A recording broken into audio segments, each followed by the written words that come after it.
All right, everyone. Well, welcome to this session with the amazing Lindsay Vastola, coming to you from her office beside the playroom. Awesome. North Really northeast of the playroom. yeah, really excited to have Lindsay with us. We go back a ways, and I just love her enthusiasm. Uh, we really appreciate her support of the summit. She's been our hostess, MC several times. That was a lot of fun. I really appreciate her doing that. And so, coming to you with Fitness EQ, which is interesting to match your fitness IQ. So really, really cool stuff that's going on. I think Lindsay's going to have some great things to share with us. Again, just as a reminder, this is being recorded, so you'll be able to watch it later. And also, if you have questions, we'll see how much room we have at the end to take questions, but you want to use the chat feature to do that. But I would recommend that you try to hold those off until later so they don't get lost in the chat along the way. So with that, Lindsay, I'm going to turn it over to you. Thank you, Cody. It's always my favorite event by far, without question. And I have to say, even though we're not all together, there is an energy that is still palpable, even through Zoom, as fatigued as we might be with this platform. But I am extra excited to speak today. I think the topic of EQ is more relevant than ever. And I know I'm looking at those of you who are at least joining live. I know many of you might have heard me speak on this topic before. You know my passion about it. I will, for those of you who are live, there is going to be some interaction here. So have a pen, or whatever you're taking notes on. Make sure that you have it handy. Kind of toward the second part of it, when I talk about actually integrating EQ into your business, I want some interaction. I'm going to take you through some exercises because emotional intelligence, and I would actually, if you guys want, use the chat real quick. Let me know on a scale of 1 to 10, 1 being I have no idea what EQ means, what it is. 5 being I've heard of it, but I'm not really sure. And 10 being, Lindsay, I'm almost as passionate about EQ, emotional intelligence, as you are. So give me a rating in the chat box, like 1 to 10, where you're at in your understanding of the concept, but also how it applies. Erica, solid 5. I love my solid 5s. Awesome. So we're getting some like 1s, 2s, and 3s, and then we're getting some 6, 7, 8s. Awesome. So we've got a range. My goal is to be able to help you understand it in context. I've been presenting on emotional intelligence in the fitness industry for heavily, probably in the last 3 to 4 years. Prior to that, I was introduced when I was asked to do it in a corporate presentation, and I'm just one of those people. I said, yeah, I can present on that. I had no idea what it was, and when I started to really understand it and get an idea of how life-changing, how game-changing, how transformative understanding emotional intelligence is, it can be profound. And it had a profound effect on me. It had a profound effect on my business, in my relationships, in my marriage, with me as a parent. So I hope to bring that today. And I want to do it through the lens of how does this enhance you and the way, just as an individual, your personal leadership, how you are, whether you are a leader of a business or you're an independent fitness professional.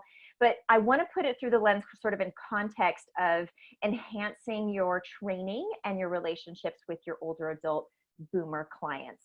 So let's get going here. And so for those of you who have heard some of my stories, you'll have to hear them again, but maybe I'll add a new twister to them. But I like to start off with this story. So I sold my fitness studio about 2 years ago. And that meant that I had to go get a gym membership because I didn't have a place to work out. And I walked into a typical big box gym, which I'm typically very comfortable with. I've worked out in gyms. My dad took me when I was 10 years old. So the environment doesn't really intimidate me. I'm very comfortable. And then I walked in, I had signed up for a 7-day free trial from my husband's, membership. And I walked in and there was a young gentleman behind the desk and I had to practically wave him down on a Saturday morning. And let him know, hey, he finally comes over. And I said, well, I signed up for a 7-day trial. And he said, okay, we'll fill out this. And he passed me an iPad and he said, and so boop, boop, boop, boop, I filled out my basic information, my name, and I think I had to show him my driver's license. And he said, okay, so the thing is, you have 7 days to use this trial, not 7 times. I said, okay, well, that's fine. And he was very clear. He said, so that means that it expires next Saturday. You don't get to come 7 times. I said, okay, I got it. And then he said, okay, you're good to go. And I kind of stood there. Now, this is a gym I had never been at before. And I stood there and I said, and I'm thinking, okay, well, could you at least show me where the locker rooms are? And the young man was pleasant enough, but it was so transactional, even for somebody who was comfortable in that environment. It was very frustrating. It was very off-putting for me. And so he didn't even walk me to the locker rooms. It was like, yeah, over there, hang a left, go right. And needless to say, I didn't go back to that gym for many reasons, but what it showed me, or what really brought to light, was this is what I envisioned. This is what I came from for 15 years or so, having my fitness business. This was the kind of interaction. This is me and a longtime client of ours. And you wouldn't know, other than like her yoga mat, that we were in a fitness center. And that was what we built our business on, was relationships, community, accountability, support. Fitness just happened to be the service, the product that we offered. And I know many of you listening to this are probably nodding your head and saying, yeah, I know, that's my frustration too, because this was me after leaving that gym, not because of my own personal experience, but because it's just reaffirming this gap that's happening in our industry. And I know you guys see it, so I'm preaching to the choir here, but it's important for us in the context of emotional intelligence and what it means for us as professionals in an industry that is so big and so all-consuming, is that we have to understand it from the consumer's standpoint. So what does a typical person do when their doctor says, listen, you need to go, you have high blood pressure, you have to go exercise? Well, exercise means I need to go to a gym. And so they go to a gym, and their first step is that big box experience like I had. And so if they aren't connected with, that front desk manager is their first point of contact. So maybe their trainers are great. Maybe their management has these aspirations of helping the community. But if that doesn't trickle down, if that doesn't lend itself in the culture of the community down to every word, every script, every interaction, you're not just losing that client, you are creating a gap, because that client then says, you know what, they lump every fitness experience into that experience that they had. And that's what we're battling, many things. And now with COVID and everything online and so many different variables that we're facing in this industry, as professionals, it's only heightened. That gap's only heightened, and we have to really fight to make sure that we connect that gap. So, I'm frustrated. I said, where's this gap? And so years ago, I said, like, I understand this emotional intelligence. What was so second nature to me in my business, that I was implementing in my systems and didn't really realize I was doing it? What's that puzzle piece? And then then I realized, I said, that piece is emotional intelligence.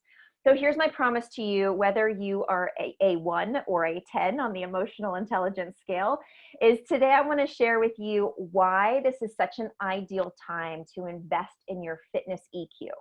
And when I say your, and you know what, if you don't mind using that chat box again, how many of you are independent fitness professionals? Maybe just let me know, you're independent. Do you have a staff or a team?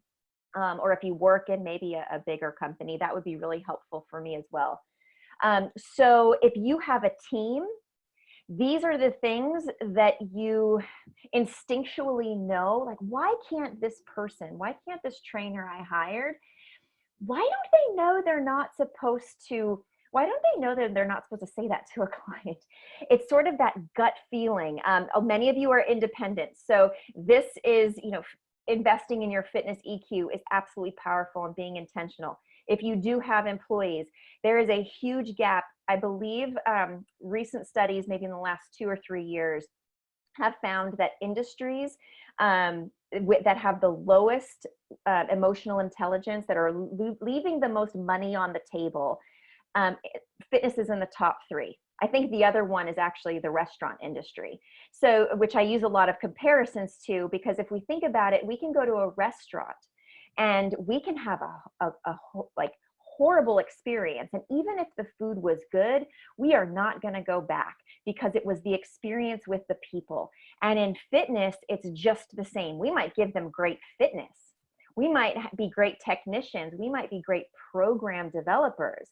But if we're not able to deliver that experience in a way that connects with that individual, we're not going to be able to keep or retain them. And we can't take for granted. So for those of you who are independent, who manage other people, this emotional intelligence is intangible in the sense that it's second nature to you. And that's the frustration. We know what it doesn't look like, but how do you get your staff to understand, or how do you train them? And that's where the gap is happening in the fitness industry. We're leaving a lot of money on the table. And to me, money really is just another word for opportunity to help change and impact and influence more lives. And so if we can train and develop emotional intelligence, if we can hire people who have a higher emotional intelligence than just a smattering of fitness certifications, which are important, don't get me wrong, I'll talk momentarily about that. But we're going to get much further in our opportunity, because those are the things that will make a difference between going back to that restaurant with bad service or the one where you get great service, and even if the food is mediocre. So right now, I think it's just more important. It's always been important, but more now than ever. And then I want to show you very tangibly how to assess and integrate EQ. EQ, as I'm going to go through in a moment as I describe the concept to you, is kind of this big, like sticky. There's so many different facets to it. It can feel a little complicated. It can feel a little, frankly, it can even feel a little woo-woo, meaning like you're talking about awareness and, paying attention to other people's emotions. And it's really, I want to bring some tactical things that you can integrate into your life, into your own personal development, into your business, and with your relationships, both with your staff and with your clients. So I do make some assumptions especially when I am speaking with a group of professionals, because you've showed up, you've taken your Friday and Saturday to commit to development. And so this is just the framework that I'm going in, that I know if you're listening to this, you do see the opportunities right now to enhance your career as a fitness professional. Maybe these times are hard, and holy cow, I said to my husband last night, that every time that I read something that's going on in the industry, it's another chain, it's another individual studio, I see another post from a professional getting out of the industry just because of what these last 3-4 months have, the implications. And so right now, we almost have no other choice than to look for the opportunities. Cody spoke to that, I think, really well this morning, to his image with the future is bright, and the opportunity is absolutely there.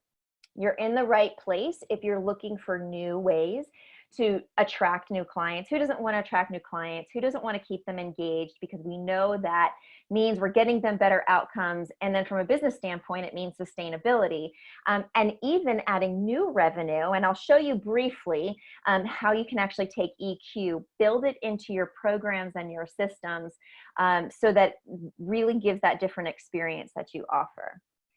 Maybe you've never thought of this before, but I want you to really start thinking of yourself as a thought leader. So there's a great book called Key Person of Influence. I believe it's by Kevin Harrington.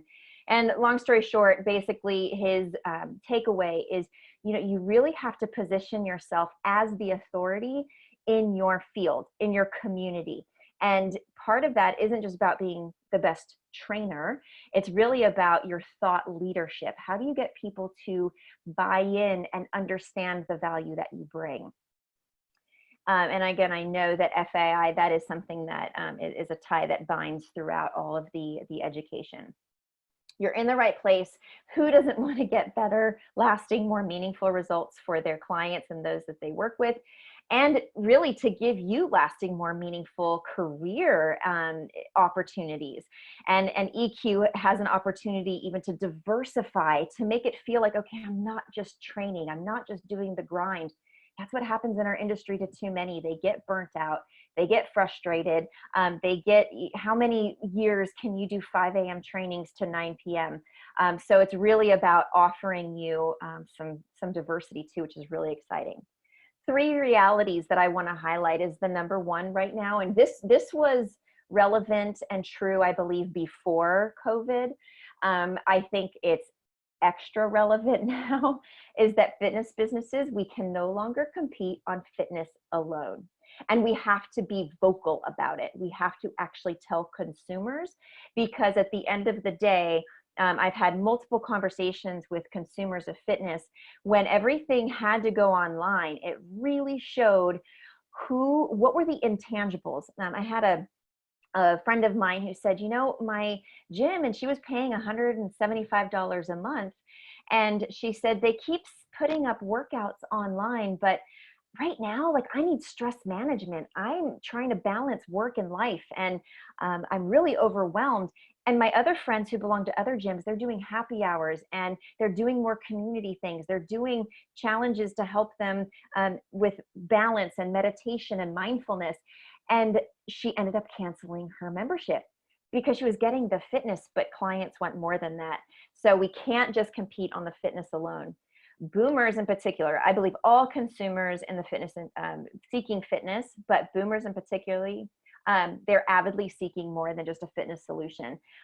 They always were, but again, I think this is definitely now an opportunity to make sure you're differentiating your fitness solutions. And finally, and I've reiterated this, is emotional intelligence has never been more important. It's never been more important for ourselves as individuals. Look at the world around. When I'll show you, I hope one thing you leave with learning more about emotional intelligence is emotional intelligence really is at a core of how do you have these hard conversations? How do you have the hard conversations about race and politics, and whether, you know, we should stay in business or not, or understanding concerns from other people who may have different beliefs than you. It's so important right now. It's important for your own self, your own resiliency, your own ability to be agile and resilient and confident through change and challenge. So again, like I said, emotional intelligence is really sort of this big, huge concept, if you will, and I want to break it down for you, but no more is it evident that we need this right now. So I do want to give you a background. I won't spend too much time, but I do want to give you an idea of where I came from and how emotional intelligence has played and kind of, you know, I guess given me some credo to come and sit and talk with you about it today. So I always tease that I've been in sales since I was 6 years old. This is me. I was the Maui News. I grew up in Hawaii. I was about 4 when we moved there. My mom was a single mom. My older brother and my younger sister both had significant health issues, and we had to make ends meet. And so in order to make ends meet, we had to deliver newspapers. And so, you know, she always would make us go through our sales conversations and what we would say and how we learned what the benefits, because obviously if we sold more newspapers, it meant that we made more money for the family. And what she didn't realize that she was teaching me wasn't just about selling. What she also taught was, how do you make the experience? You're not just delivering a newspaper. How do you make the experience of Lindsay Sampson, the paper girl, like, how do you make that special so that they keep buying the newspaper even if they don't read it? And she would, you know, we would do things like we would, you know, do Christmas baskets for all of our customers. We would do Easter eggs. We would do thank you notes throughout the year. And so she was teaching me about sales and retention and relationship management from this emotional standpoint. I was 7 years old. And so that gave me perspective. You know, of course we parlayed it. You know, if you're selling 500 newspapers, you might as well sell Girl Scout cookies to them. I've worked in coffee shops. I've worked in restaurants. And then ultimately I worked in a international translation company in New York City, and very quickly learned that it was the grind. I don't know if how many of you are on the East Coast, but or who just commutes in general. It was a 2.5 hour commute each way. I was very quickly promoted to manager. But the first thing they did when I was promoted to manager was they put me through management training. So here's just sort of a side note. There's a book you might want to read. It's called The Peter Principle. And in short, it's back from the 50s, so some of the things are even politically incorrect in the book. But the principle says that we all rise to the level of our incompetence, meaning in our context, when you are an independent trainer and you're a successful, really good independent trainer, and then you go to open a business, there's a whole new skill set you have to learn. And so you will only rise, you will only succeed to the point of that, like whatever your competence is. So you have to learn a new competence in order to scale up or to be able to succeed beyond your own level of incompetence. We see this when we promote trainers to managers. If you don't have a management skill set, management and leadership, business management requires different skill sets. And so that's the fitness IQ, EQ. We've got to make sure that we're constantly developing both. So that taught me the power of, listen, it's not just managing people. It's not just managing money. There's skill sets you actually have to work on. And some of them aren't just going to be follow this standard operating procedure. A lot of this is nuanced. A lot of this is understanding personalities and triggers. And that's, over time in my, even waiting tables and in retail, you understand how to work with clients. So in the fitness industry, I very unexpectedly quit that corporate career. I started Body Project Fitness. I started at-home personal training, quickly grew that to 3 boot camps in the area. And then as I continued, around 2008 was when I discovered emotional intelligence. I was doing a lot of corporate speaking, as I mentioned, and it was kind of this awakening. And I said, things that I intuitively knew, now this put like a concept, it gave it a home, it gave it something I can reference against. And I also, so for those of you who may not be familiar with Personal Fitness Professional magazine, PFP magazine, I had the amazing opportunity to become the editor-in-chief of that magazine. And I just took my hat off of that position at the end of the year. So for almost 10 years, it gave me a really unique opportunity to see what was going on in the industry. My goal, my secret mission has always been, how do we up-level the career of fitness? Because we all know we're not just glorified PE teachers. We're not just going on YouTube and getting exercises and, dictating them to our clients. And the magazines gave me an opportunity to hear and listen and hopefully cultivate those skills so we can have a more meaningful career, so that being a fitness professional isn't something that, your parents say, well, when are you going to get a real job? I've heard that a few times over the last 2 days. I then opened up one of the first all-women studios in my area, and there's so much we could talk about in between, but emotional intelligence was at a core of that success as leader of my team. The programs that we implemented, I sold that business, and then in taking these lessons that I've learned and working with so many fitness businesses, how can we actually now service in a more deeper, meaningful way? FAI, and I do want to spend a few minutes. I know you guys have all, if you haven't experienced them before, maybe this is the first time with FAI. I met Dan and Cody, oh gosh, I think it was probably in 2007, 2008. FAI was just like a little, spark of a brainchild of theirs. And here's why, aside from the obvious mission of FAI, who it helps, empowering fitness professionals, is that I actually think FAI is a perfect example of how we're balancing EQ and IQ. And that's why I'm really engaged and extra excited to talk about this here on this platform.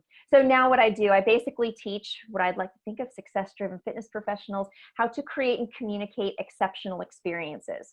What's an exceptional experience? It really could be anything. How is this an exceptional experience for you as a professional? How can you have a more meaningful career? How do you create an exceptional experience for your clients through your programming, through your communication, through the words that you use, through the systems you have in your business. How do you do that for your team? This is where I'm extra passionate, is how do you create a team culture? How do you create a team experience so that as an owner, as a leader, you maybe one day can step away and feel like your business can grow even without you in it all the time. And how I do this is basically through the core principles of emotional intelligence. Okay, so why emotional intelligence? I told you how frustrated I was. I showed you, and you guys know this intuitively. I'm hoping to sort of put some words around that gap that we're feeling between, what differentiates you from the competition, and be able to articulate that intangible experience that you give them. And I realized that missing puzzle piece was emotional intelligence. So let's talk about it. And any questions, you're welcome to, I'm keeping an eye on the chat. So yeah, a lot of you are definitely identifying with that frustration. Okay, so what is emotional intelligence? I always like to start with, what is it not? So emotional intelligence doesn't just mean that you're emotional. It doesn't mean you cry at every Hallmark movie. It's so much deeper than that. Unfortunately, when we hear the word emotional, it has sort of this connotation. It means that we cry at everything, or we're extreme in our emotions, visibly. The fact of the matter is, every decision we make as humans is driven from an emotion that's connected to a belief. And when we can understand that, then we're able to completely retrack the outcomes that we want. So Daniel Goleman here is sort of the forefather of emotional intelligence in terms of bringing it out in concept. And at the end, I'm going to give you guys some resources for books. So there's 5 parts that he explains that is kind of EQ broken down. Self-awareness, self-management. So basically self-awareness of, how do my emotions, how do my thought patterns, my beliefs,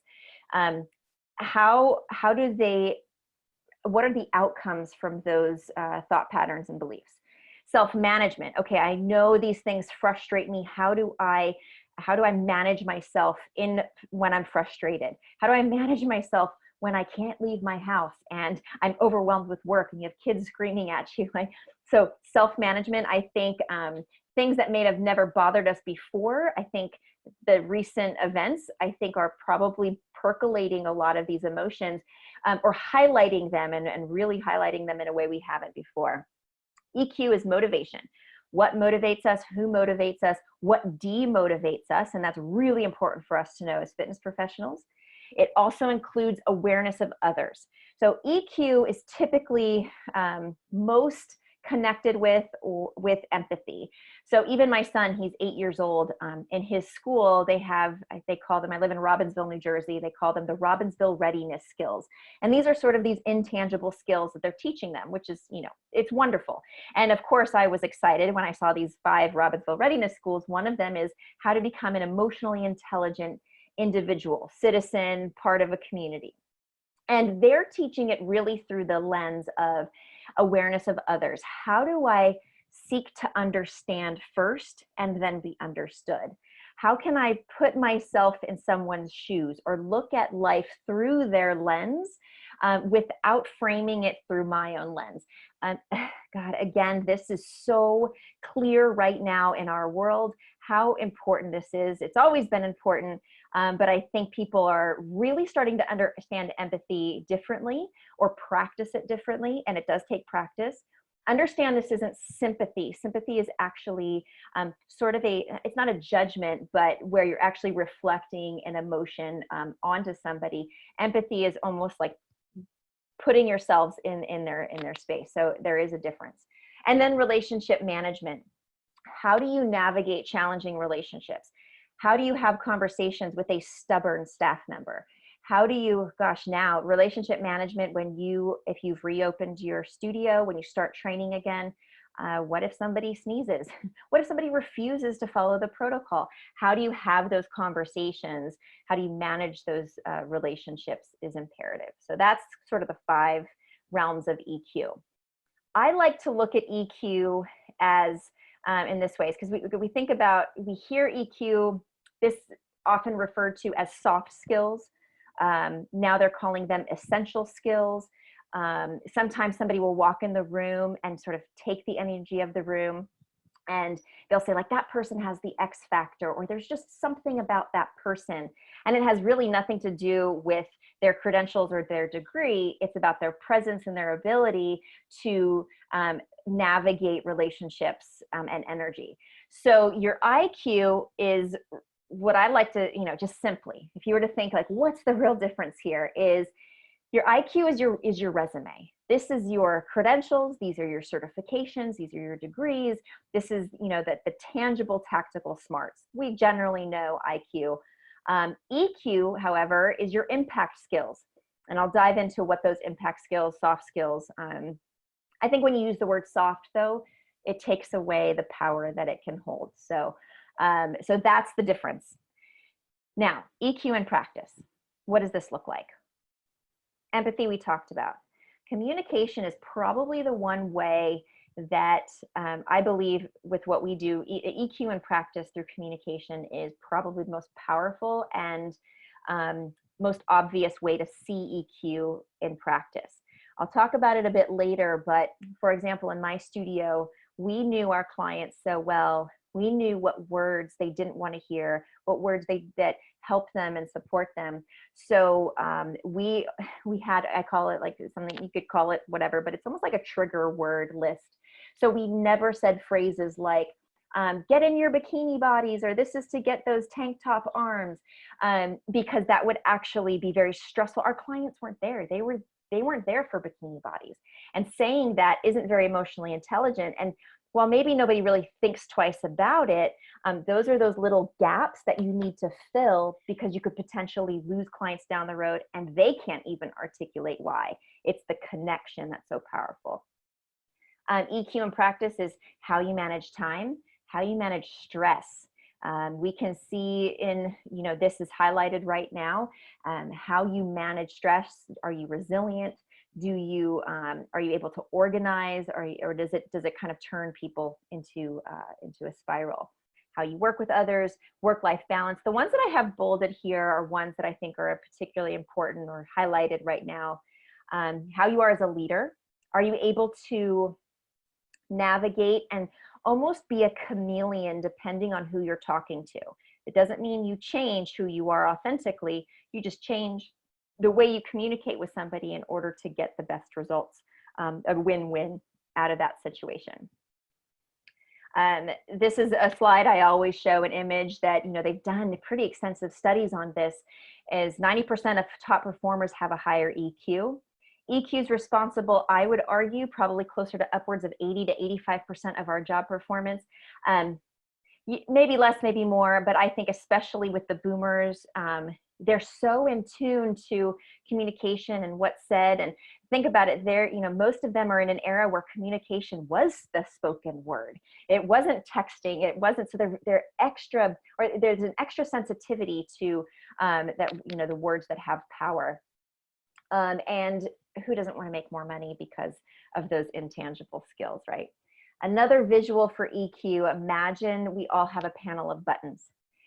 And we have to know, so we talk about EQ from a self-awareness standpoint, we have to know which buttons trigger stress and the buttons that trigger productivity and high performance. So for me, a stress trigger for me is lack of organization. If I don't feel organized, then it will put me into sort of a stress place. When I'm organized, right, that's the trigger that helps me be productive. So knowing your own triggers and then understanding the triggers of other people, understanding the triggers of your, of your spouse or significant other, understanding the triggers of your children, what things, not that you're reflecting on them, but what things truly upset or frustrate them or put them in a place where it's actually hampering their ability to have a more positive outcome. A lot of these principles are taught, I believe, with teachers and navigating different learning styles. And I think it's important that we learn these as well. Great visual here. Our IQ is sort of that performance, decision-making as a fitness professional. It's how do I assess and create and design a program? what skill set, what knowledge do I need? But the EQ is, how do I deliver it?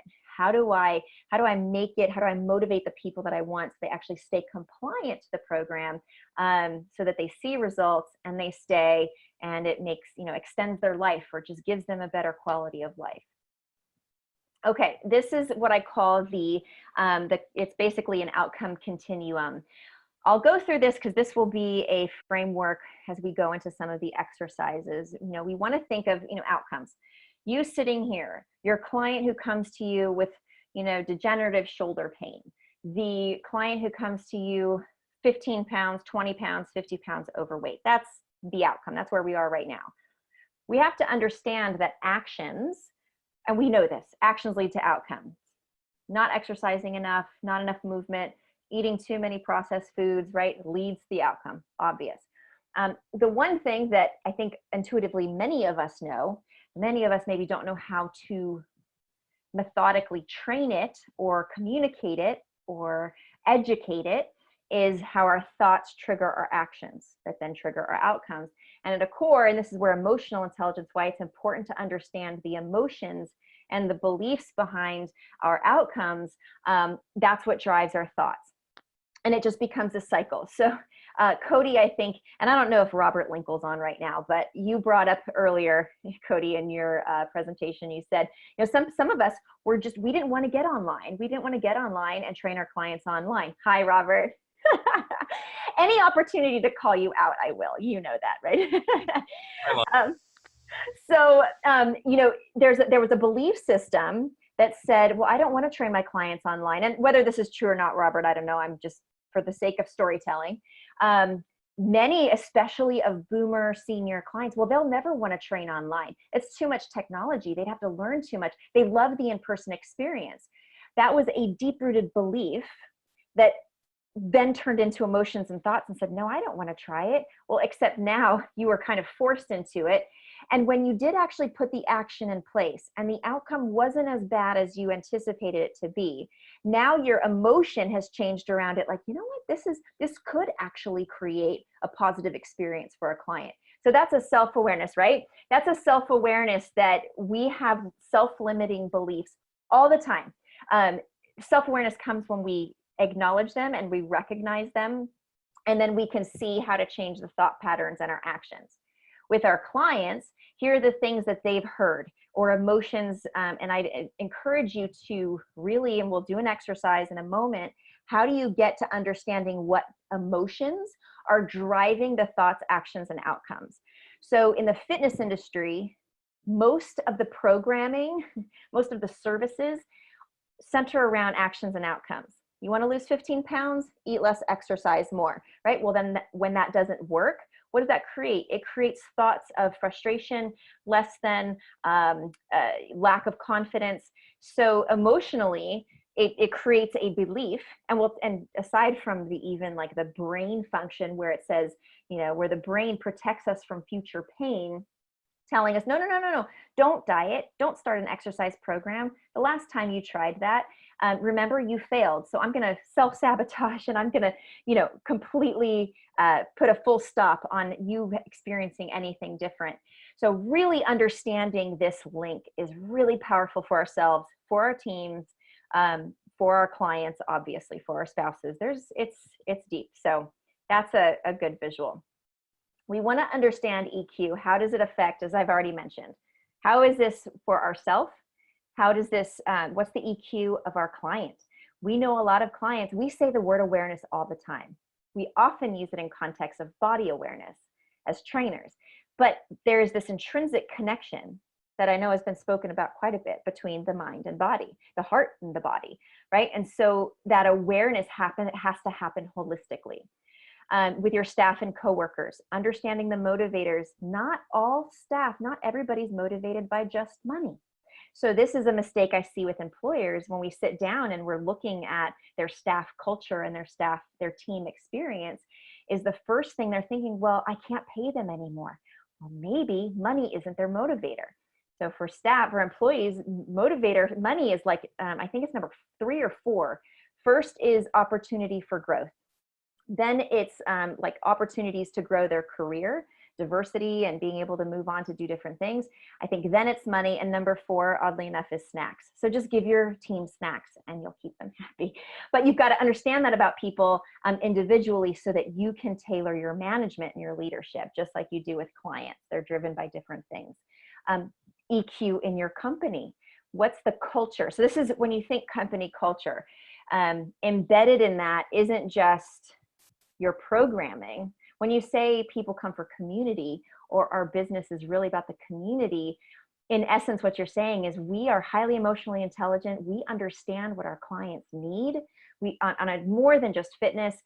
So we create an experience around that. And the better you can get at it, the more successful that you can be. And we talked about it just being the experience. So let's look at this fitness IQ versus EQ. So we know there are skill sets. We talked about that, as I mentioned, with the Peter principle.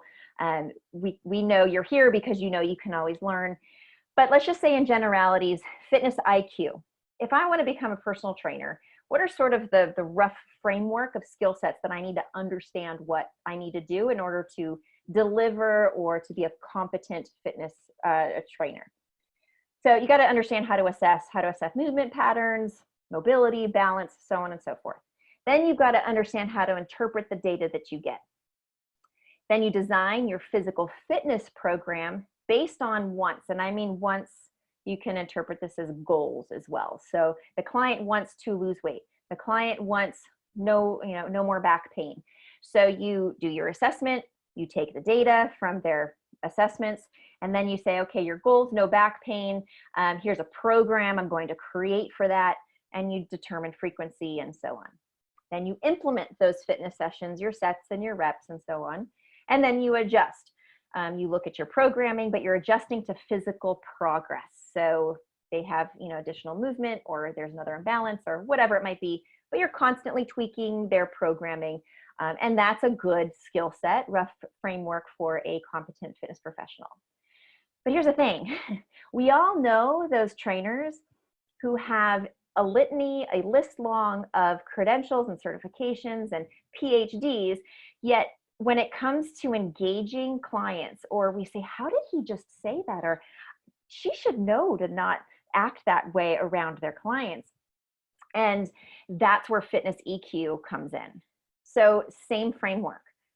And this is something you can look at with your trainers or with yourself, because we do need to somewhat systematize this, because it's sort of this big thing, as I mentioned. We want to put some sort of system, something tangible to it. So can you assess in the first conversation you have with a new client, are you able to assess what motivates this client? What things trigger him or her? What are their belief systems? How do they like to learn? Are they kinesthetic? Do they need to hear? Are they visual? You might not get this in the initial one, but if you're doing a physical assessment, 1 to 2 sessions, and those of you who are skilled, who've been doing it a long time, I hear this all the time. I would always say this. I said, I could see somebody walk in the door and I know exactly what they need. Now, I have to be careful that I'm not casting any sort of preconceived notions on that person. I still need to understand and hear them. But that's why it's so important, as we'll talk about in a moment, knowing who your ideal client is and being so clear on that actually eliminates that challenge. It makes assessing so much easier because you're attracting a very sort of similar mindset, people with similar motivators and triggers and so on. Okay, so now you've done your assessment, and this happens in the questions that you're asking in your interview sessions, and as a new client, things that you see, their body language during sessions. Then you have to interpret that emotional data. So if somebody refuses, doesn't want to answer a question, or isn't coming, or isn't staying compliant, what does that actually mean? And how do I need to create and design a program that elicits a better emotional and mental response to it? So what's the language I need to use? So, with athletes, you're going to speak very differently than you do to a 90-year-old, than you do to a 14-year-old young girl. I mean, you're going to speak very differently. You might, with some, they love hearing the scientific words. Other people, like, just tell me I need to like lift my butt cheek. Like you've got to know the language that they want to hear and how to deliver it. Then you're implementing it. And here's the thing that, you know, you're implementing it with this constant awareness. It's like getting feedback all the time. And translating that in your mind and saying, oh, she didn't like that. She didn't like when I said that, or she seemed to really respond when I actually, well, the whole not being able to touch a client is going to be a challenge. But, you know, when I actually, you know, gave her, you know, a physical, more kinesthetic, you know, touch to be able to help explain what she needs to do. So you have to pay attention and sort of be agile in your coaching strategies, in your relationship strategies, not just about delivering the exercise program. And then you have to adjust. And it's not just adjusting to the physical process. If you've had a client for a year, you know that in that year, at some point, they probably have fallen off track. They've gotten sick. They had a family situation come up. These are the adjustments that you'll have to make for obvious reasons, right? But we need to be understanding and still keep them on their physical progress. We also have to understand that, you know, hopefully as they're getting physically stronger, they're getting emotionally stronger as well. And maybe their needs and wants change. Maybe they came in and their goal was fat loss, or their goal was to have no back pain, but now they have some other aspiration. That's where the communication comes in. There's so much more to this. And if you have anything to add or things that you do to integrate into your business and with your clients, please feel free to share. But this hopefully gives you a framework when you're sitting down saying, well, how do I know I do this in my fitness, like delivery. I've got a good, strong fitness IQ. That's why it's so easy, because that's why so many people will go to the training seminars, the training sessions, but some of these intangibles, if we don't know how to plug it in, it can feel a little bit too nuanced and not applicable. All right. Here's the thing is that EQ, as I mentioned, you know, that front desk manager that I mentioned, that's the difference between him and a client concierge. So I'd encourage you, if you do have a staff with titles do matter. And they matter not just for the culture of your company, but I think to the clients and to that individual. So front desk manager just kind of feels like, okay, I'm going to sit here, I'm going to manage and make sure no papers blow away. And if somebody comes in, I'm going to clock them in. Where a client concierge, it doesn't feel different, right? It's more experiential. So they have to have a certain level of interpersonal skills in order and you know, be able to manage somebody asking them about their account and maybe more confrontational. The difference between a trainer and a coach. And I don't need to explain this. We all know, and I'm not inherently saying the word trainer is bad, but to my point about the trainer with the credentials versus the coach who can really elicit great outcomes. Manager versus leader, very different. Transaction versus transformation. I'm exchanging 10 sessions of exercise for actually transformation in my life. This is, to me, the difference between those of us in this industry. Are we looking at this as a hobby? I love to exercise, or is this a career that I want to have lifelong? It's also the difference between just teaching and empowering. You are not just teaching how to do it, you're teaching why, and you're doing it in a way that will empower them to continue on and do it because they see value in it. If you're only focusing on IQ, the competition's increasing. You really can't only focus on the classes you offer, the sessions, the equipment. Important, yes, but you've got to focus on the experience as well. You are just becoming just another gym, another trainer. As we mentioned earlier, people are looking for more than fitness. Clients are going to start taking their eyes off of you. If you heard my example earlier, where I was mentioning the client who said, well, you know, they're just giving me exercise classes online and I need more. They're going to start looking elsewhere. Not setting yourself up for your clients up for lasting success, particularly with the boomers. They want this, and then you're just limiting your career. So let's talk about assessments. You guys ready? Get your chat boxes open because we'll get some interaction here. So let's talk about EQ assessment number one. This is certainly not exhaustive, but a few exercises to see what EQ looks like in practice. So we've got to assess first, how well do you know yourself? So that first tier of EQ is self-awareness. So here's what I want you to do. I call this the 4 corners exercise. Many of you might have, if you've heard me speak, I do this almost in every one of my presentations. It's so powerful. So I want you to think about how you typically make decisions. And there's going to be 4 ways. One, are you an action taker? Person who just says, let's just do it. Forget about the consequences. I don't need the details. I'm going to do it and figure out the rest later. Are you a speculator? Are you somebody who says, what's the big picture? Let me look at the possibilities, the pros and cons, and then I'll make a decision. Are you the empath? So you make a decision based on how is this going to affect other people? So you make your buying decisions. Well, you know, I don't know if, you know, how is my family going to feel about this? I put a little caveat here that all of us, of course, are empathetic in the sense we care about people. That's why we do what we do. But this is more about, like, you make decisions, for example, in your business. Do you keep a class on the schedule because, like, Susie loves coming to her 6 a.m. and if you take it off the schedule, she's going to be mad, even though it's actually more beneficial for the rest of your business. And then there's the detail-driven person. Who, what, when, where, why. You've got to know all the details before you make a decision. So plug in the chat box there. I'd love to see who is in this group. Here's a few questions I usually get. Well, can I be kind of both? Yes, you can. So we've got some north, couple easts, looking at the speculators, southeast, somewhere between north and east. Awesome. Perfect. Okay, good. So this is just powerful because it's important to understand how you make decisions, the lens through which you make decisions. Now you can say, okay, well, what are the pros and cons to that? So if you're an action taker, does that sometimes end up coming back to bite you because you didn't get the details? If you're a speculator, I tend to be a speculator, but sometimes I speculate too long and I don't take action soon enough. So that can be a sort of a hamstring. So they both have pros and cons. If you have a team, your team, you want a balanced team. If you have too many action takers on your team, you will have friction.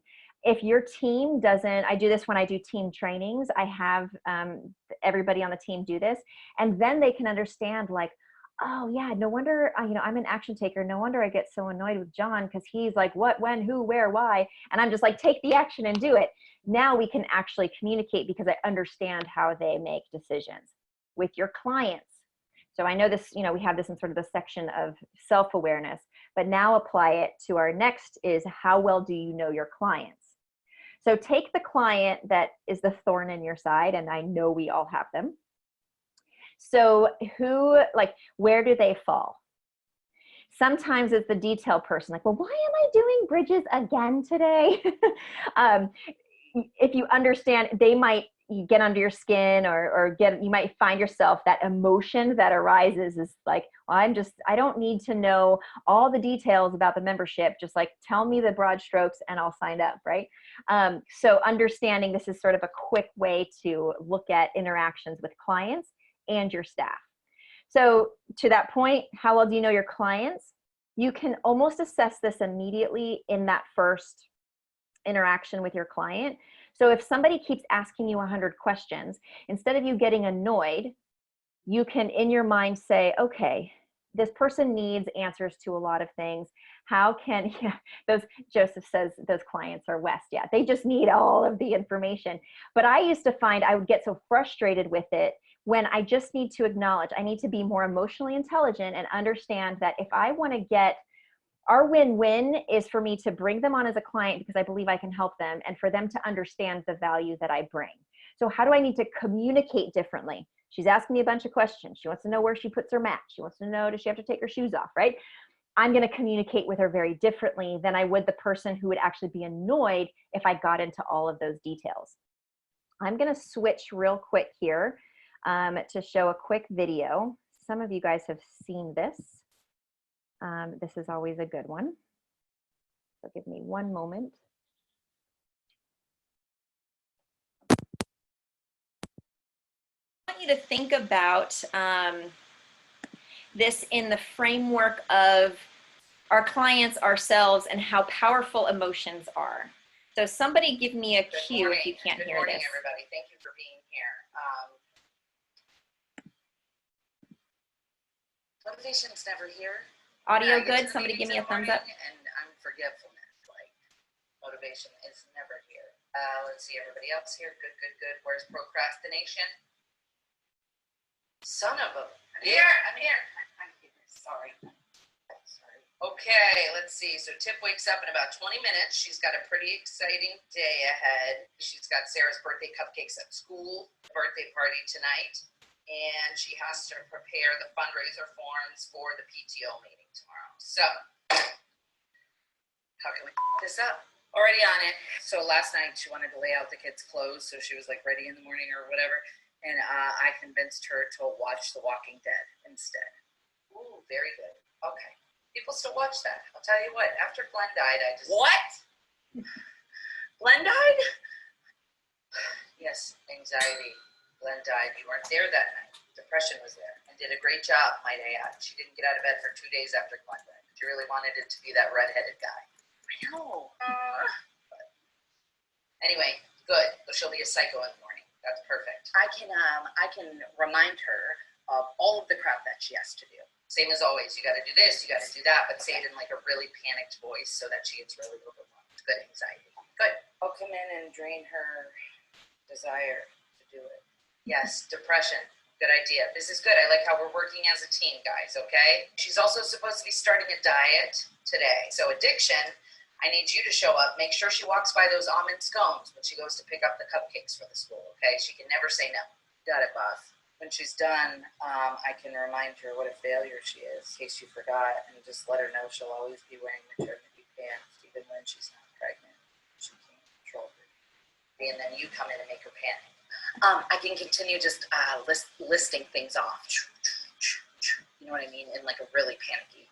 Yes, good. I need anxiety and social awkwardness. Go to the party with her. I should probably go to the party too, right? Empathy. Yes, you should definitely go to. Yes, because then she'll be completely drained by the time she's done. So many people just absorbing all their energies. That is good. Okay. Once she gets home and she gets the kids to bed, I got it from there. Insomnia. You can always count on you. Okay, great. Let's get out there and torment her and make her look like a complete psycho. That way everybody around her thinks she's absolutely crazy. Go, places, anxiety. This is a lot. Is this not a lot, you guys? Go, go, go, go, go, go, go.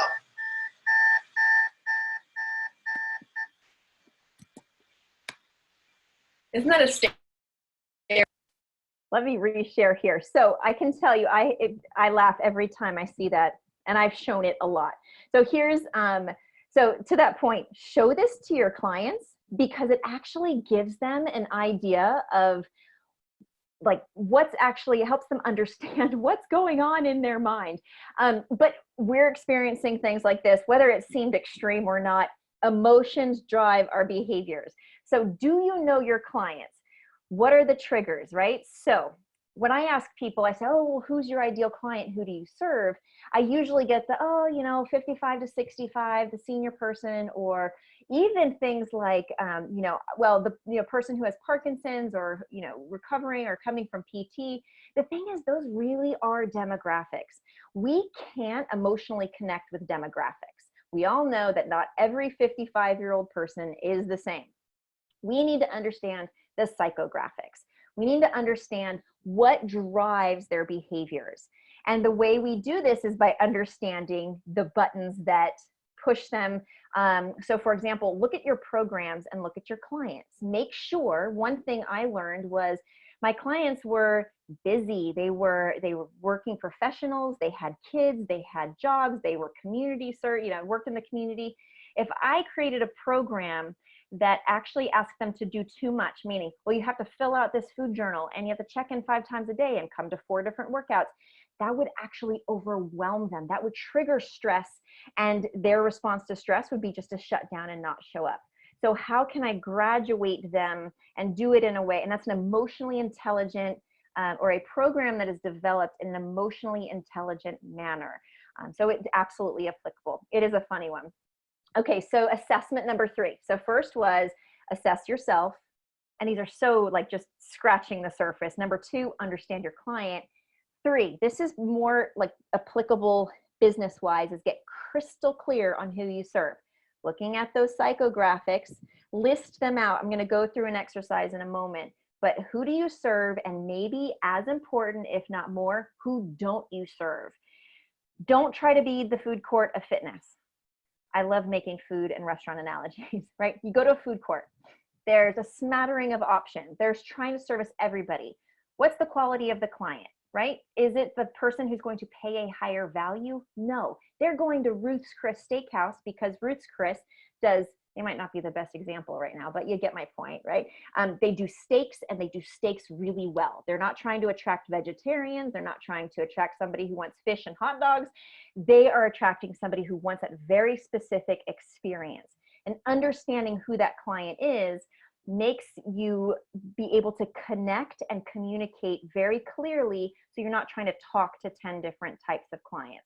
If you serve clients with Parkinson's, put your stake in the ground. That's who you serve. If it's women who are frustrated, success driven, focus on those people, because you can get into their head, not 55 plus. What questions are you asking them, and are you actually understanding their answers? We often go through a lens where we think we know what they need, but maybe what they're telling us isn't necessarily, we need to hear it first before we can answer.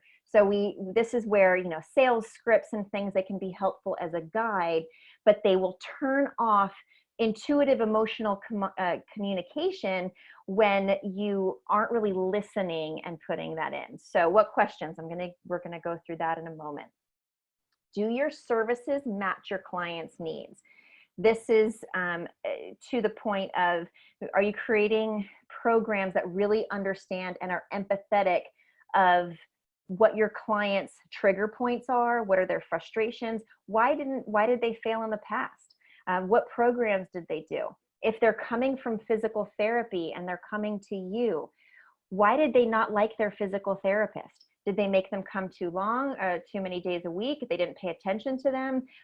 Did they not explain why? You've got to understand and make sure that what you're offering matches what your client wants and needs. Here's a quick way you can do it. You've got to understand what they want is not necessarily what they need. And what they say they want is sort of, you got to interpret in a different way. This is why when you serve a really tight niche, and they can be different demographics and people, but find something that connects them. So if they say they want weight loss, they're really saying, like, I just want to be confident in my body again. Clients will say, like, I just want somebody to tell me what to do. What they're really saying is, like, I want somebody to be an expert. I want somebody to guide me and hold me accountable. There's a few other examples here. If they're asking for a plan, a lot of times they really just want simplicity. They don't want to have to make decisions. When you understand that, and not just like, oh, they want a plan, so let me put together a really complicated plan, they're really asking for simplicity, which means, let me take the decisions out. Let me make this a 3-day-a-week program where they sign up for one specific time, because maybe if I give them too many options, they'll be overwhelmed and maybe won't come as often. So understanding your clients from that perspective. Now let's look, we've got about 10 minutes. So let's look at actually integrating emotional intelligence. So here's one strategy where to start, is to create a solution that gives the clients what they want and what they need. Because they need, this is where the fitness IQ comes from, right? You might know they need, posterior, they have posterior weakness and they need more mobility, or all of that stuff, right? You know how to get that for them. They're not asking for that. So how do you give them a pain-free lower back, but then help them understand what even lifestyle changes they have to make, changing their chair, getting up more often, being more confident with their food decisions, right? It's a lot deeper. So here's an exercise that you can do, and I would encourage you to do this, to actually take some pen to paper. I call this the pain to potential continuum. I want you to first list out, we spoke to this a few times today, what are the pains? What are the frustrations? What are the things that keep them up at night?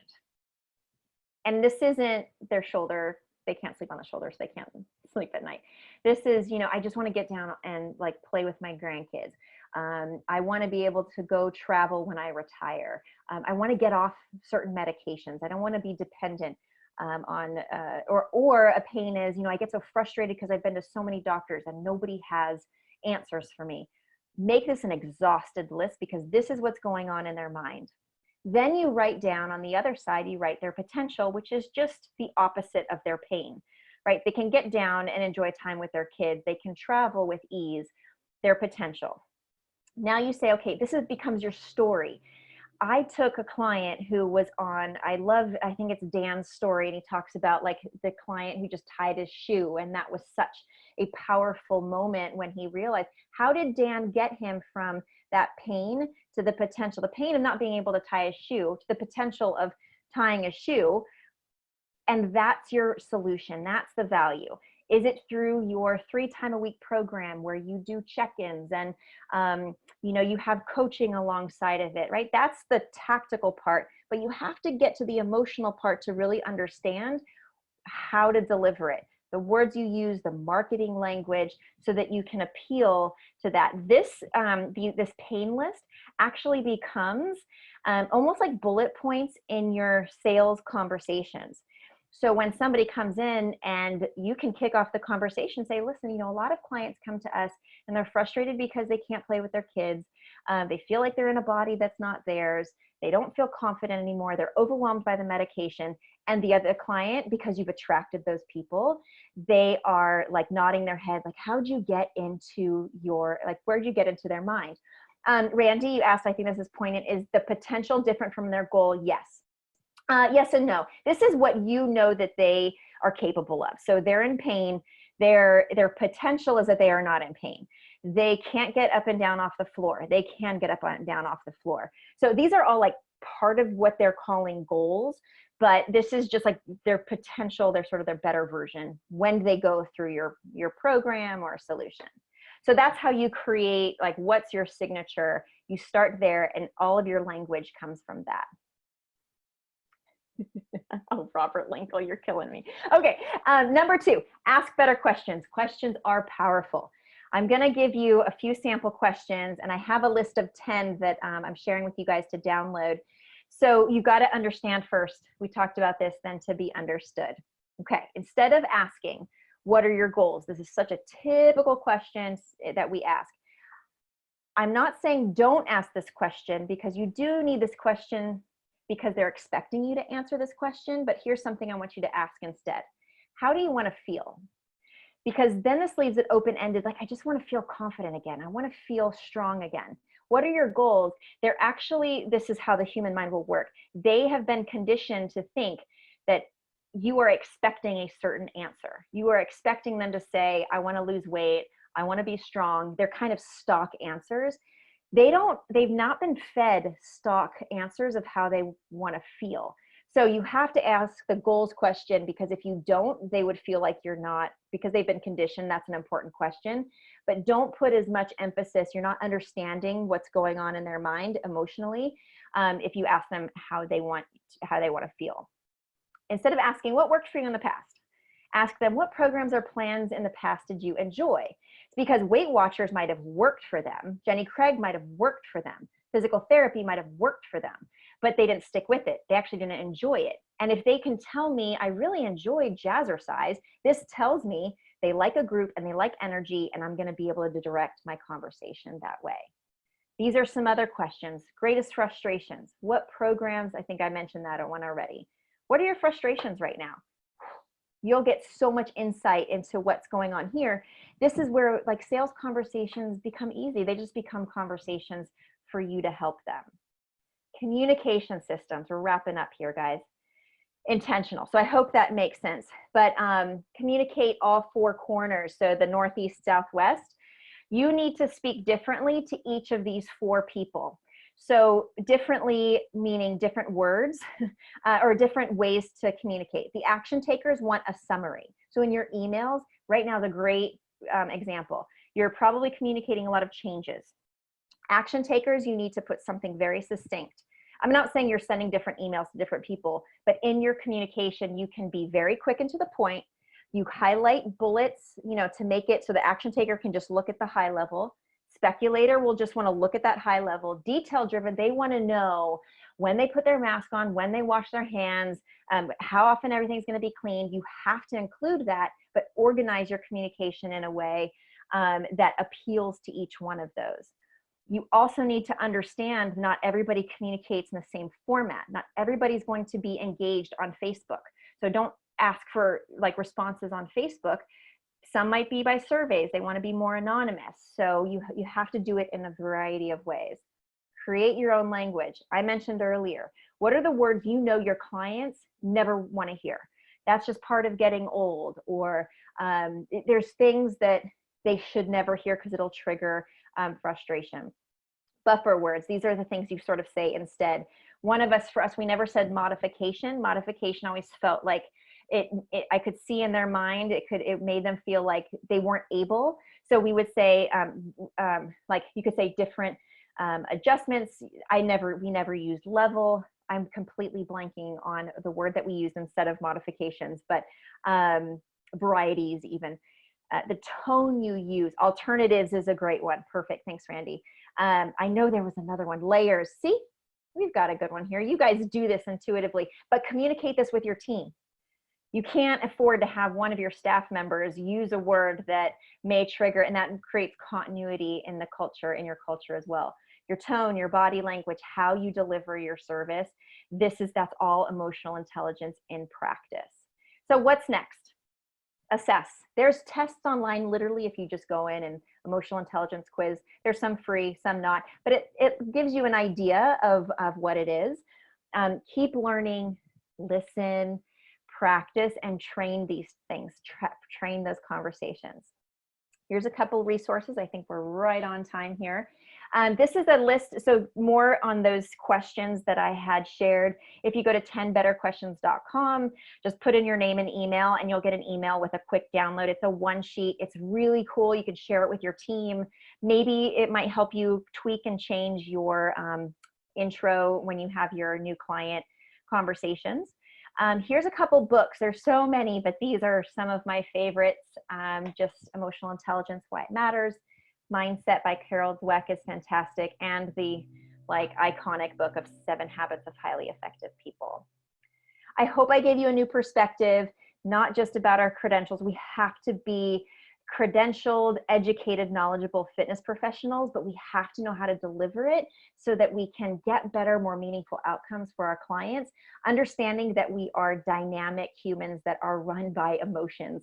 So I hope this gave you a new perspective and hopefully some tangible advice or tangible tools to give in and practice in your daily life, personally, professionally, and business.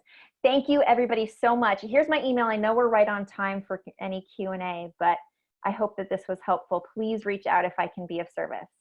Thank you, Cody. Thank you, FAI. Thank you so much, Lindsay. Once again, brought some great information, great stuff that's going to be helpful for people for sure. Definitely reach out to Lindsay if you've got more questions. I appreciate her being able to be contacted directly, so make sure you reach out to her. We are going to go ahead and close it down so that we can get ready for our next session, but I hope you guys have had a good summit so far. And once again, Lindsay, take care. Thank you, everybody. Take care. Now you can go next door to the playroom. I gotta run to the next room. I gotta go run to Tai Chi. There you go. You Bye. guys. Take care.